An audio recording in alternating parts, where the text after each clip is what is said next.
Okay, checking the mic here. Good afternoon, everybody, and welcome to the lunchtime portion of the meeting. We will have this on virtual as well. I will manage the virtual chat for any questions that come through. My name is Joe Hopkins. I'm the Senior Oncology Account Manager for Jazz Pharmaceuticals. I actually reside in Tampa. Your local rep is, thank you. Your local rep is Estrella Walker. I took the liberty of putting a couple business cards on your table. Should you need an in-service or patient education materials, those kind of things. I wanted to make sure that you guys knew who your local Fort Lauderdale, Miami rep was. Unfortunately, Estrella couldn't make it today, but luckily I am in your guys' town and Fort Lauderdale's wonderful, so thank you for having me. Today I'd like to introduce Dr. Derek Savior. He's a thoracic medical oncologist and system director for oncology at Mainline Oncology Hematology in Woodwood, Pennsylvania.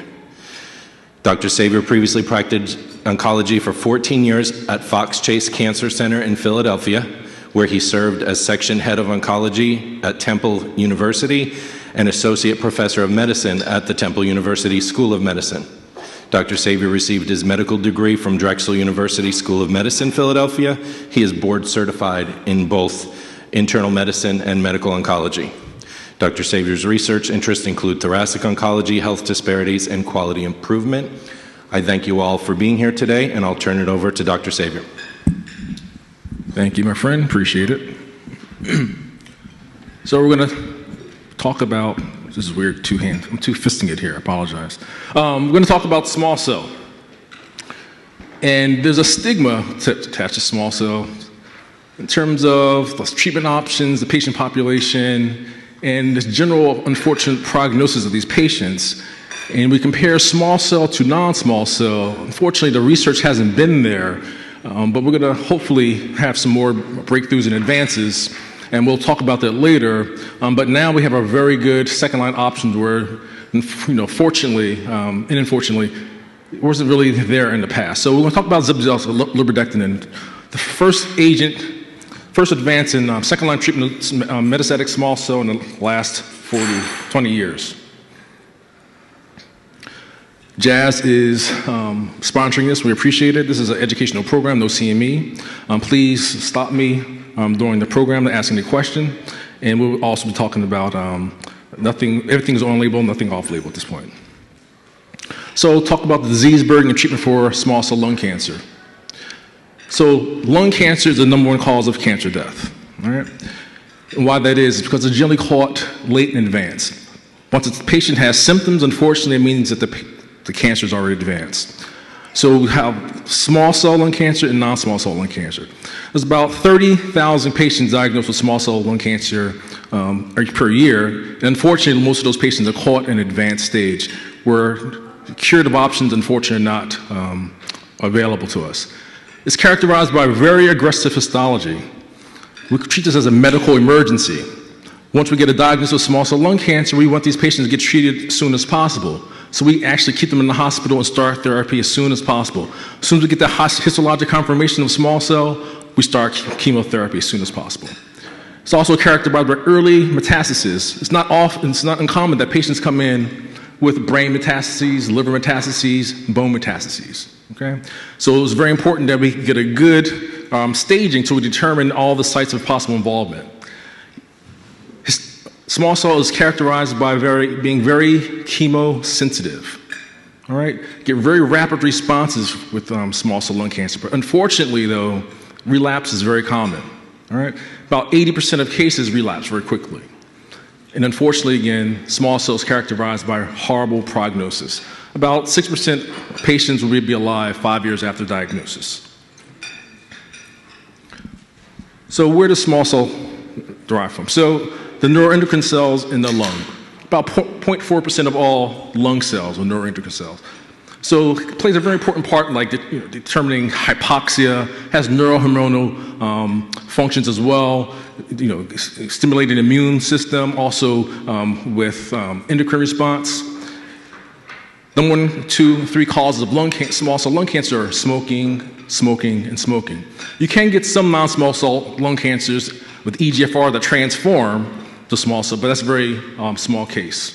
They generally present as a large central tumor with metastatic lymph nodes, but again, oftentimes It's very aggressive, and at the time of presentation, often metastasized to brain, contralateral lung, liver, or bone. It's also characterized by numerous oncologic driver mutations, also some focal chromosomal amplifications, and high sustained expression of many genes and transcription factors. In contrast to non-small cell lung cancer, there are few biomarkers here. There's about 4 of them now that are being studied, but nothing quite ready for prime time. We have YAP1, ACL1, and PAL-F3. But at this point, though, they're really not quite ready for prime time. We can't really target these, but hopefully in the next 4 to 5 years, we'll have some agents that actually target these biomarkers. So we look at this and we can compare and contrast this to non-small cell. Really, the treatment of small cell lung cancer hasn't changed much. I mean, it's kind of bleak and barren. In the 80s, they had etoposide, it's the first active agent. Then they started adding platinum in the 2000s. Atezo now kind of changed the paradigm, adding immunotherapy to platinum doublet and also Durva in 2020. We look at second line, really not much. Topotecan in the 1990s, and thankfully now we have an agent, lurbinectedin, in 2020. That's really been a game changer with regards to second line treatment of small cell lung cancer. Look at third line. Unfortunately, we had high hopes for immunotherapy being active. You would think they'll be active with all the tumor mutation burdens and all the chromosome abnormalities we find in small cell, but unfortunately it didn't pan out and they lost their indication. So, lurbinectedin for the treatment of metastatic small cell lung cancer. So, it's indicated for adult patients with metastatic small cancer with disease progression after platinum-based chemotherapy. 2A recommendation for patients who relapse before 6 months and over 6 months following first-line platinum, and also preferred category 2A for patients who relapse under 6 months with a good performance status. It's an alkylating agent, and it works by binding to the minor groove, affects transcription factors, stalls RNA polymerase, and affects DNA, therefore causing cell death. But it can also have effects on the tumor microenvironment. It can induce apoptosis, effective tumor macrophages, macrophage infiltration, and also reduces inflammatory cytokines. So we're going to look at the trial, how it got approved. So this is a phase 2 open-label, single-arm study. 105 patients previously treated with platinum-based chemotherapy. Exclusion criteria: CNS involvement excluded, grade 3 dyspnea, daily intermittent oxygen requirements, hepatitis or cirrhosis, or patients or immunotherapy. The dose was 3.2 milligrams per meter squared, given over 60 minutes every 21 days. And patients were given treatment for as long as they progressed or deemed to have beneficial effects from the medication. They looked at overall response rate, duration of response for investigator and also IRC-based assessments, and also looked at disease control rate, which equals complete response, partial response, and stable disease. So we looked at this overall patients, 105 patients, split into those who are platinum resistant and platinum sensitive. So chemotherapy-free interval, these platinum resistant patients split into less than 30 days, 30 days to 90 days, and also platinum sensitive chemotherapy-free interval, 90 days, 180 days, and over 180 days.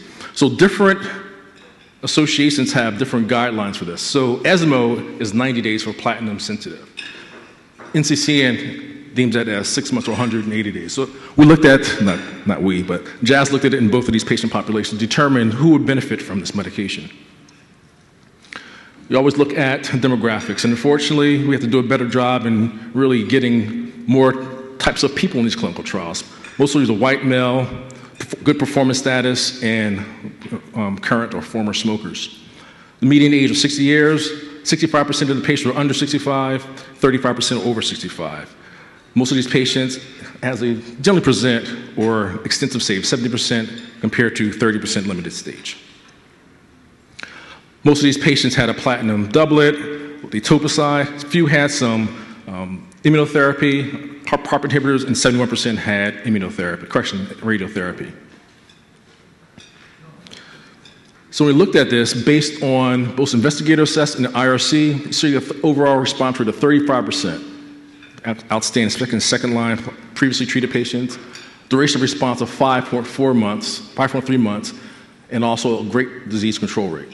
All of these responses are partial, and a medium time for randomization to response is about 5.4 weeks. So you get rapid response when you get these medications, especially when you get a really aggressive tumor like this. So you want to give the medication, you hope that it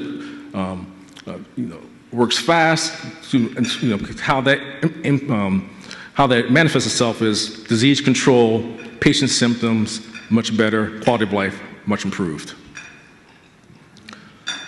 So for patients in platinum sensitive and platinum resistant status, overall response, overall population 35%. In those patients who were resistant under 90 days, 22%. So these are the patients that have really highly aggressive disease. You still had a good response rate of 22%.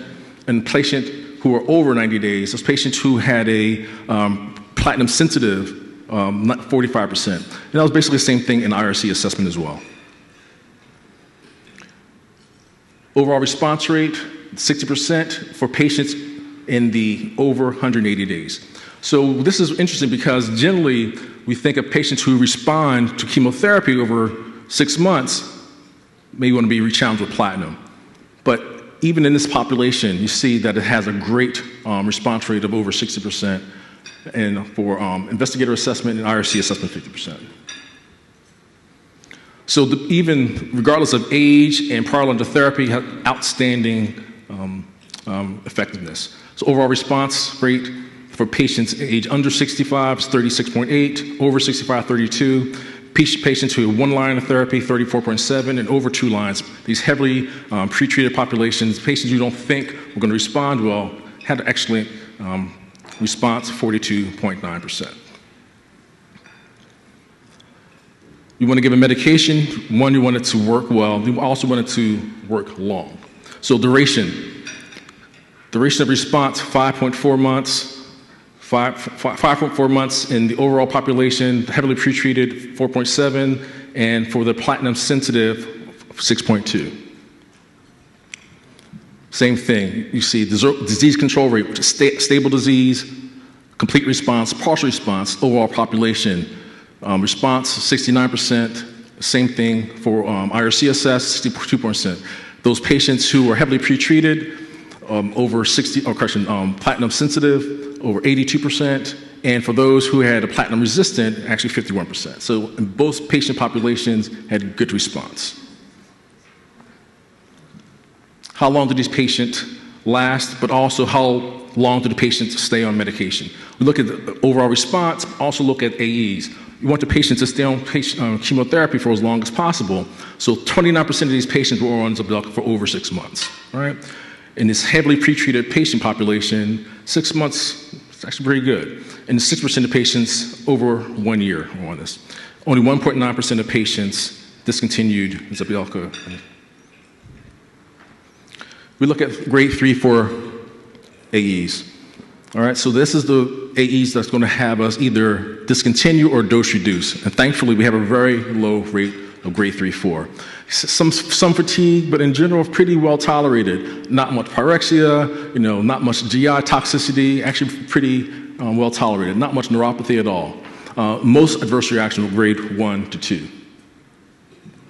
You do see some hematologic abnormalities, mostly some neuropathies, neutropenias, but again, very low grades. In this trial, you were not allowed to get primary prophylaxis, but you could get secondary prophylaxis if you had some issues with your neutrophil count.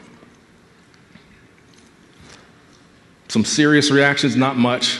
Febrile neutropenia, neutropenias, again, very low. And a few patients had some serious reactions, but again, very low rates of all the serious reactions resolved. Incidence and duration, so you generally see grade 3/4 neutropenia about 15 to 22 days, and it kind of lasts about 7 days. Thrombocytopenia, grade 3/4, about 10% of patients, onset between 10 and 17 days. Sepsis is very low, 2% of patients. Had some grade 3/4 anemias also, about 17% of patients. So Mrs. Irene, very healthy, 2-pack a day smoker. She is in aqua aerobics, takes long walk, hypertension, diagnosed with small cell lung cancer about 9 months ago. Contrast CT showed a right upper lobe bronchus mass fusion, bilateral lung nodules, got carbar, durva, and etoposide, followed by durva maintenance. It showed partial response to therapy. 6-month follow-up visit, she reported symptoms, shortness of breath, mild chest pain, worsening over the last month. Oncologist ordered a CAT scan contrast. It showed metastasis in the liver, generally what we see. Blood work was normal. Question is, what do you do? So we have a 6-month of duration. So it's platinum sensitive. Do you re-challenge, or do you give a second-line agent? Dose. So 3.2 over 60 minutes every 21 days. You stop for toxicity or disease progression. First dose reduction, 2.6 every 21 days. Second dose reduction, 2 milligrams per meter squared every 21 days. If you're not able to tolerate every 2 milligrams every 21 days, then you discontinue. All right. Initiate treatment only if the ANC is over 1,500. Permanently discontinue with patients who are not able to tolerate 2 milligrams per meter squared or a dose delay over 2 weeks. Again, this just shows how we dose modify. So generally, dose modifications coming for hematologic toxicities. So for neutropenia, reduce dose, but for anything else, like hepatotoxicity, you can resume once the blood work normalizes. So sepsis, very small, 2% of patients fatal in 1%. Again, we hold for neutrophils over 1,500 and watch out for platelet counts as well. Hepatotoxicity, it has some AST elevations, and also can cause some extravasation with tissue necrosis, and our nurses are well aware of how to treat these, but it's something to be aware of. It can cause rhabdo, so we watch CPK levels. We don't give it to women who are pregnant or to women who are lactating. Most common effects are generally hematologic, so leukopenias, neutropenias, anemias. Again, not much in terms of like neuropathy, not much in terms of like alopecia, very low incidence of GI toxicities. Also watch for CP3A inhibitors and inducers. It's been studied in an older population. Efficacy was the same, but they did have an increased incidence of serious hematologic events, but again, very low in this patient population. Jazz Cares is a very beneficial patient support program that we use often, helps with patient access, out-of-pocket costs, and also free drug for eligible patients. Again, for treatment of metastatic patients, small cell, after platinum chemotherapy, standard is NCN2A recommendation, less than 6 months or over 6 months following platinum-based therapy, or giving a 2A for patients who relapse within 6 months with a good performance status. And I think that is it. I went through that quickly. That's it. That's it. Cool. I'll take some questions, if you don't mind. Or not. It's up to you. Does irinotecan still have a role in further lines of... It does. So second line, you have multiple options, right? So second line, depending on platinum sensitive or resistant, you can either re-challenge, Lurby, right? Topotecan, irinotecan is still, but again, it's all about the toxicity profile at that point. Irinotecan, horrible GI toxicity, right? But it still does a role. Many patients don't use it, but if you're getting like the third, fourth line, patients have a good performance status, in this patient population, you're going to try to give them anything that's going to work. You're going to throw everything at them as long as they're able to tolerate it. So you don't take anything off the table, especially in this patient population. But in the second line, you have multiple options, where in the past you didn't have many at all. So.